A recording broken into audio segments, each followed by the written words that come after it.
ഇപ്പോൾ ബി.ജെ.പി. സംസ്ഥാന അധ്യക്ഷൻ രാജീവ് ചന്ദ്രശേഖർ തൃശൂർ ബിഷപ്പ് ഹൌസിൽ എത്തിയിട്ടുണ്ട്. ബിഷപ്പ് ആൻഡ്രൂസ് താഴത്തുമായി അദ്ദേഹം കൂടിക്കാഴ്ച നടത്തുന്നു എന്നാണ് മനസ്സിലാക്കുന്നത്. ശരത് ഓങ്ങല്ലൂർ വിവരങ്ങളുമായി ചേരുന്നുണ്ട്. ശരത്, ഈ ഛത്തീസ്ഗഡ് വിഷയം വലിയ പ്രതിഷേധത്തിന് ഇടയാക്കിയ സാഹചര്യത്തിലാണ് ഛത്തീസ്ഗഡിലെ കന്യാസ്ത്രീകളുടെ അറസ്റ്റിൽ വലിയ പ്രതിഷേധം നടക്കുന്ന സാഹചര്യമാണ്. അതിൽ തന്നെ ഈ ബി.ജെ.പിയുടെയും സംഘപരിവാറിന്റെയും ഇരട്ട നിലപാട് വലിയ ചർച്ചാ വിഷയമാകുന്ന ഒരു സമയത്ത് കൂടിയാണ് ഈ രാജീവ് ചന്ദ്രശേഖർ ബിഷപ്പ് ഹൌസിലെത്തി ആൻഡ്രൂസ് താഴത്തുമായിട്ട് കൂടിക്കാഴ്ച നടത്തുന്നത്. ഈ വിഷയത്തിലുള്ള ക്രൈസ്തവ സമൂഹത്തോടുള്ള നിലപാടിന്റെ കാര്യത്തിലുള്ള ഇരട്ടത്താപ്പ് തുറന്നു കാട്ടുന്ന ദിവസങ്ങളായിരുന്നു കഴിഞ്ഞത്. ഛത്തീസ്ഗഡിൽ കന്യാസ്ത്രീമാരെ അറസ്റ്റ് ചെയ്തത് ഉൾപ്പെടെയുള്ള സമയത്ത് കേരളത്തിലെ ബി.ജെ.പി. നേതൃത്വം ഒന്ന് പറയുകയും കേന്ദ്രത്തിലും അത് ഛത്തീസ്ഗഡിലെയും ബി.ജെ.പി. നേതൃത്വം അതിന് വിഭിന്നമായി പ്രവർത്തിക്കുകയും ചെയ്യുന്നത് നമ്മൾ കണ്ടിട്ടുണ്ട്. കേരളത്തിലെ ബി.ജെ.പി. നേതാക്കൾക്കെതിരെ പോലും ഇത്തരത്തിൽ തീവ്ര ഹിന്ദുത്വ സംഘടനകളുടെ ഭാഗത്തുനിന്ന് വലിയ പ്രതിഷേധം ഉയർന്നിരുന്നു. ഈ ഒരു സാഹചര്യത്തിൽ ക്രൈസ്തവ സമൂഹത്തിനോട് നൽകിയ വാഗ്ദാനങ്ങൾ മുമ്പുണ്ടായിരുന്നു, പലതവണ ചോദ്യം ചെയ്യപ്പെടുകയും ചെയ്തിരുന്നു. ഈ ഒരു സാഹചര്യത്തിലാണ് ബി.ജെ.പിയുടെ സംസ്ഥാന പ്രസിഡന്റ് നേരിട്ട് ഇത്തരത്തിൽ ഒരു നീക്കവുമായി രംഗത്തിറങ്ങിയിരിക്കുന്നത്. ഇന്നലെ സീറോ മലബാർ സഭയുടെ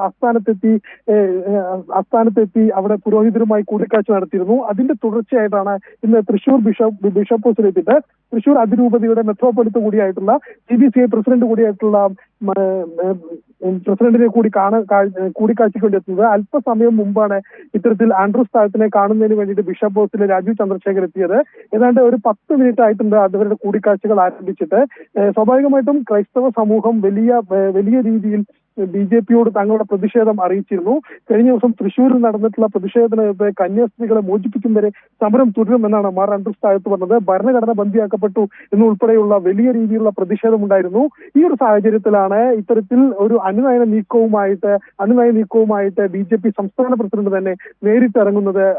ആര്യ, തീർച്ചയായും ശരത്ത് സൂചിപ്പിച്ചതുപോലെ തന്നെ ഈ ക്രൈസ്തവർക്കെതിരായി കേരളത്തിൽ ബി.ജെ.പി. ഒരു നിലപാട് സ്വീകരിക്കുമ്പോൾ അതിന് പുറത്ത് മറ്റൊരു നിലപാടാണ് സ്വീകരിക്കുന്നത്. അതുൾപ്പെടെ വലിയ പ്രതിഷേധങ്ങൾക്കും പ്രക്ഷോഭങ്ങൾക്കും ഇടയായ ഒരു സാഹചര്യം കൂടിയാണ്. ഇപ്പോൾ ഈ കൂടിക്കാഴ്ച ഇപ്പോഴും പുരോഗമിക്കുകയാണെന്നാണ് മനസ്സിലാക്കുന്നത്. സ്വാഭാവികമായും ഈ വിഷയം ഉൾപ്പെടെയുള്ള കാര്യങ്ങൾ തന്നെ ആയിരിക്കും ചർച്ചാ വിഷയം, അല്ലേ? തീർച്ചയായിട്ടും ഈ വിഷയത്തില് ക്രൈസ്തവ സമൂഹത്തിനുള്ള വലിയ ആശങ്കയുണ്ട്, പ്രതിഷേധമുണ്ട്. ഇതെല്ലാം തന്നെ ഇത്തരത്തിൽ അറിയിക്കുമെന്നാണ് നമുക്ക് മനസ്സിലാക്കുന്നത്. ഇദ്ദേഹമായി കൂടിക്കാഴ്ചയ്ക്ക് ആൻഡ്രൂസ് താഴത്തുണ്ട്. ആൻഡ്രൂസ് താഴത്തിന്റെ നേതൃത്വത്തിലുള്ള പുരോഹിതർ ഇവിടെ തന്നെയുണ്ട്, ബിഷപ്പ് ഹൌസിലുണ്ട്. സ്വാഭാവികമായിട്ടും ഇവരുടെ പ്രതിഷേധം അറിയിക്കുമെന്ന് തന്നെയാണ് നമ്മൾ മനസ്സിലാക്കുന്നത്. ഇതിൽ വളരെ മറ്റൊരു പ്രധാനപ്പെട്ട കാര്യം എന്ന് പറയുന്നത് ബിഷപ്പുമാരുടെ കൗൺസിലായ CBCIയുടെ പ്രസിഡന്റാണ് ആൻഡ്രൂസ് താഴത്ത്. സ്വാഭാവികമായിട്ടും ആൻഡ്രൂസ് താഴത്തിന് ക്രൈസ്തവ സമൂഹത്തിനകത്ത് വലിയ സ്വാധീനമുള്ള വ്യക്തിയാണ്, അല്ലെങ്കിൽ ക്രൈസ്തവ സമൂഹത്തിനകത്ത് വലിയ ശരി ശരത്ത്, എന്തായാലും രാജീവ് ചന്ദ്രശേഖറും ആൻഡ്രൂസ് താഴത്തും തമ്മിലുള്ള കൂടിക്കാഴ്ച തൃശൂരിൽ പുരോഗമിക്കുകയാണ്. ശരത് ഓങ്ങല്ലൂരാണ് വിവരങ്ങൾ നൽകിയത്.